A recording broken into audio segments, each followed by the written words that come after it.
Good morning, everyone.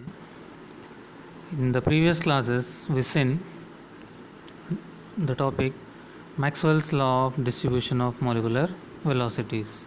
After that, in the last class, we seen root mean square velocity, most probable velocity, and average velocity of gas molecule.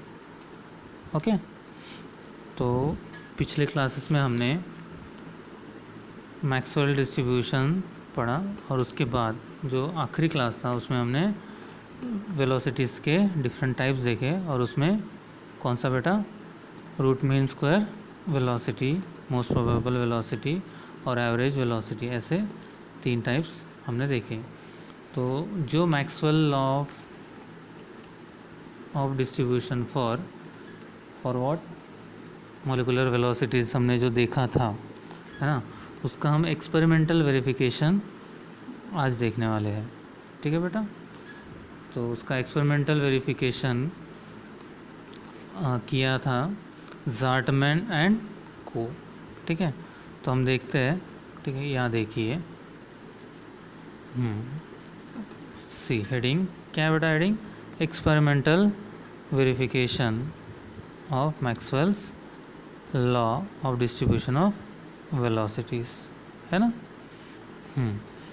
तो apparatus क्या चाहिए? तो ज़ार्टमैन and को ने जो experiment perform किया है उसका डायग्राम यहाँ पे दिया है। तो डायग्राम को हम जैसे जैसे समझेंगे कि कौन सी चीज़ है क्या है, तो उसमें हमारे एपरेटस कवर हो जाएंगे। राइट बेटा, तो पहला क्या है बेटा? उसमें एपरेटस O1 है, ये देखिए। ठीक है, पहला एपरेटस हो गया O1 और उसके अंदर क्या है बेटा? ये सिल्वर है। ठीक है, और ये O1 को एक स्लिट किया गया है S1, है ना।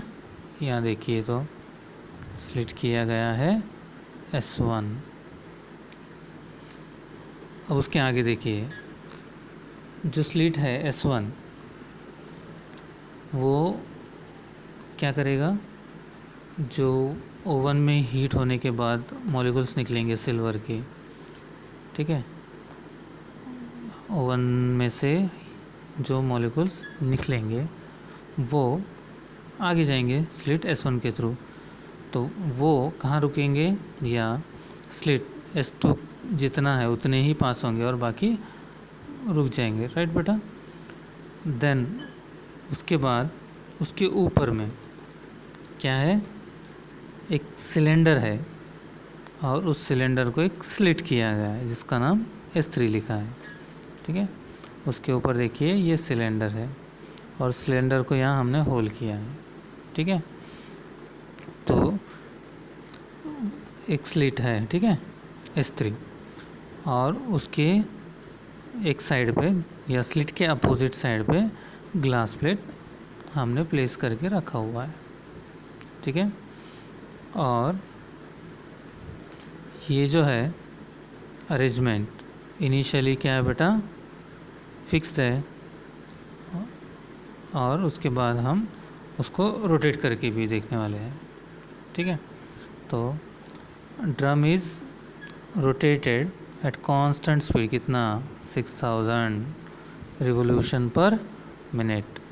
RPM stands for revolution per minute. Okay, तो क्या होगा फिर? जो भी सिल्वर मॉलिक्यूल्स जाएंगे यहाँ से वो स्लिट S1 और S2 के थ्रू, वो जाके हीट होंगे। राइट बेटा, तो वो कैसे हीट होंगे वो हम देखते हैं।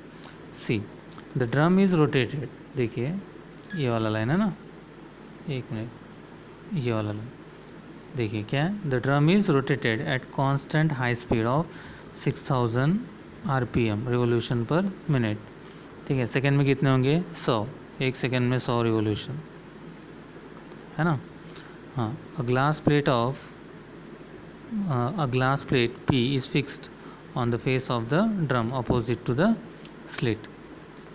तो स्लिट के अपोजिट में ग्लास प्लेट रखा है ना, इतना डिस्कस हमने किया। When the drum is stationary all silver molecule strikes the glass plate at the same point. सही है कि नहीं?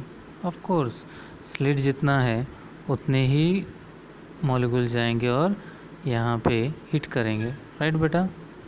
देन उसके बाद but when drum is rotated, जब हम उसको रोटेट करेंगे, a fine beam of silver molecule moves through the slit S3, तो फाइन बीम S3 के थ्रू निकलेंगे और क्या होगा बेटा, the molecule with high speed reach the glass plate eight, यहाँ स्मॉलर लिखा है, एट स्मॉलर टाइम लिखा है, तो हम क्या बोलेंगे, जल्दी जाएगा, और उसके बाद लॉन्गर टाइम लिखा है मतलब लेट जाएगा। जो स्लो है वो लेट जाएंगे, जो फास्ट है वो जल्दी जाएंगे। ऑफ कोर्स कॉमन सेंस है, राइट। उसके बाद आगे देखिए, आफ्टर शॉर्ट टाइम, थोड़ी देर ये हम करने के बाद, सफिशेंट क्वांटिटी ऑफ सिल्वर, एक second, sufficient quantity of silver is deposited on the glass plate P, okay, sufficient amount plate P पे डिपॉजिट होने के बाद, now the glass plate P is remove, यहाँ क्या कर रहे हैं बेटा, रिमूव कर रहे हैं, and the relative intensity of silver molecule at various point is measured, तो सिल्वर मॉलिक्यूल का इंटेंसिटी वेरियस पॉइंट्स पे ऑब्जर्व करेंगे with the help of spectrophotometer, है ना। तो फिर ये एक्सपेरिमेंट हम परफॉर्म करेंगे और उसके बाद ऑब्ज़र्व करेंगे, ऐसा हम बोल रहे हैं ना। तो ऑब्ज़र्व करने के बाद क्या हुआ, ऑब्ज़र्व करने के बाद हम ये ऑब्ज़र्व कर रहे हैं, the graph representing the number of molecule versus velocity, जो हमने पढ़ा था, ठीक है। एक मिनट में होगा तो देखता हूँ, दिखाता हूँ आपको मैं। क्या बेटा, हमने जो ग्राफ पढ़ा था मैक्सवेल डिस्ट्रीब्यूशंस के लिए, यहाँ है क्या, एक सेकेंड, नहीं,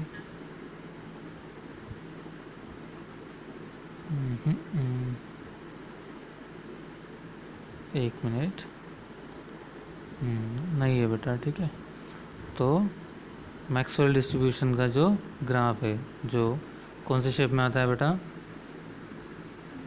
ये वाले शेप में, एक मिनट, कौन सी शेप में आता है, ये वाले शेप में। यहाँ पे हम क्या लेंगे, मॉलिक्यूल्स और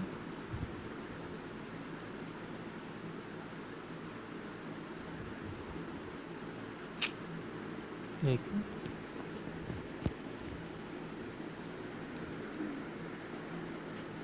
मॉलिक्यूल्स वर्सेस वेलोसिटी का ग्राफ है। तो कहाँ पे, एक्स एक्सिस पे हम मॉलिक्यूल्स लेंगे, यहाँ पे ऐसे ग्राफ आएगा, और वाई एक्सिस पे नहीं, एक मिनट, एक्स एक्सिस पे हम क्या लेंगे, वेलोसिटी लेंगे, और वाई एक्सिस पे क्या लेंगे बेटा, हम वाई एक्सिस पे क्या लेंगे, नंबर ऑफ मॉलिक्यूल्स। तो यहाँ n है नंबर ऑफ मॉलिक्यूल्स और यहाँ वेलोसिटीज, और ग्राफ हमें ये मिला था, ठीक है। तो आपको याद हो, तो ये जो हमें ग्राफ मिला था उससे वो एग्जैक्टली एग्री कर रहा है या फॉलो कर रहा है। तो हम कहेंगे इस पे से कि मैक्सवेल्स लॉ ऑफ डिस्ट्रीब्यूशन क्या हुआ, वेरीफाई हुआ, ठीक है। उसके बाद हम देखेंगे degrees of freedom, this is my one of the favourite topic, है ना, मुझे बहुत पसंद आता है। तो बेटा डिग्रीज ऑफ फ्रीडम को समझने के लिए मैं सिंपल कुछ चीज़ें आपसे पूछता हूँ, आप याद कर लेना, ठीक है। आपने कभी ग्राफ बनाया होगा, है ना, राइट। और देखिए यहाँ पे भी तो एक ग्राफ है ना, X axis, Y axis, Z axis. तो आपको पता होगा कि जो प्लेन वाला ग्राफ है ना, जिस पे आपने बहुत सारे ग्राफ्स बनाए होंगे कभी, या केमिस्ट्री के प्रैक्टिकल या फिजिक्स के प्रैक्टिकल के लिए जो ग्राफ आप जोड़ते हो, वहाँ एक्स एक्सिस बनाते हो, वाई एक्सिस बनाते हो। वहाँ के कोई भी पॉइंट का, है ना, पॉइंट का रिप्रेजेंटेशन आप क्या करोगे, एक्स कोऑर्डिनेट से करोगे और वाई कोऑर्डिनेट से करोगे। बराबर है बेटा, है ना। अगर यहाँ पे एक समझो मैं ये लिया एक्स एक्सिस वाई एक्सिस, ठीक है, ये हुआ एक्स एक्सिस, ये हुआ वाई एक्सिस, यहाँ पे एक पॉइंट है, ठीक है। यहाँ पे समझो एग्जाम्पल के तौर पे बोल रहा हूँ, यहाँ 3 है, यहाँ पे समझो 4 है, तो कोऑर्डिनेट्स क्या लिखेंगे, 3,4, है ना। तो ये 3,4 कोऑर्डिनेट्स ये पॉइंट को रिप्रेजेंट कर रहे हैं, है ना। तो वो पॉइंट की जगह पे कोई पार्टिकल रह सकता है, कोई ऑब्जेक्ट रह सकता है, कोई सिस्टम रह सकता है ना। तब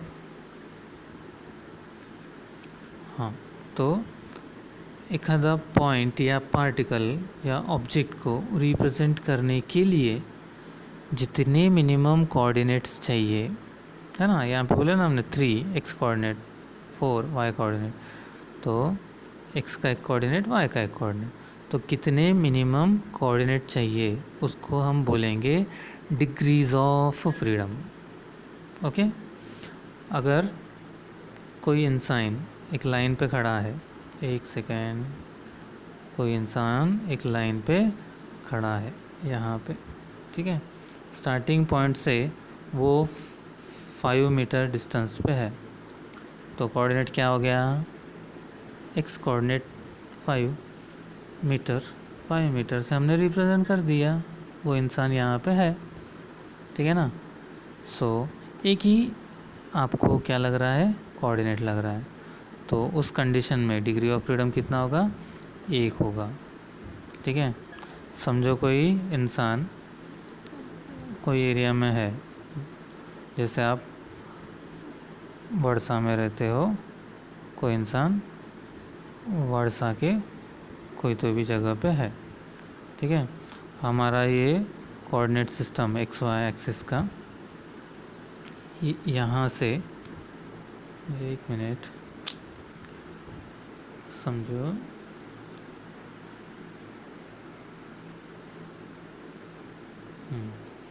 कोई इंसान यहाँ पे है, तो यहाँ से समझो 10 और यहाँ से समझो 12, ठीक है, ये एक्स एक्सिस, ये वाई एक्सिस, ठीक है। तो यहाँ पे इंसान है, ये समझाने के लिए अगर मैं बोलूँगा कि क्या एक ही एक्स कोऑर्डिनेट से अगर इसको रिप्रेजेंट करने की कोशिश करूँगा तो वो रिप्रेजेंट क्लियर नहीं होगा। एक्स कोऑर्डिनेट एक्स एक्सिस से मैं बोलूँगा कि वो 10 मीटर डिस्टेंस पे है, तो आप ऐसे जाओगे कि ऐसे जाओगे कि ऐसे जाओगे, पता नहीं चलेगा, है ना।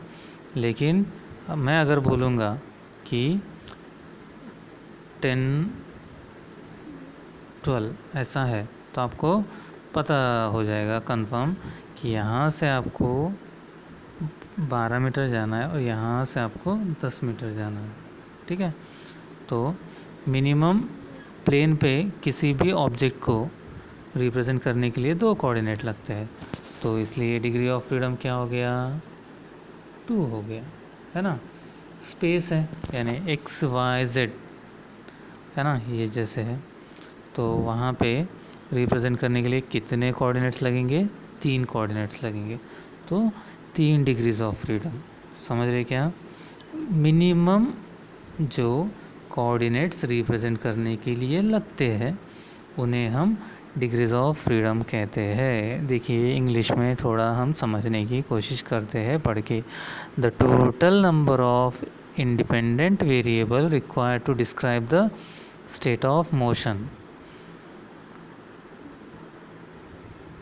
इस are called degrees of freedom. यहाँ पे देखिए बेटा मिनिमम वर्ड आया नहीं, लेकिन मैं बोल रहा हूँ आपको minimum number of independent variable required to complete describe the completely the state of dynamical system called as degrees of freedom। बाकी डिटेल्स मोनो एटॉमिक मॉलिक्यूल्स में कैसे हम देखें डिग्री ऑफ फ्रीडम, डायटोमिक में कैसे देखें, ट्राई मिमिक में कैसे देखें मैं आपको फॉर्मूले के साथ नेक्स्ट क्लास में एक्सप्लेन करूँगा। Thank you and bye bye.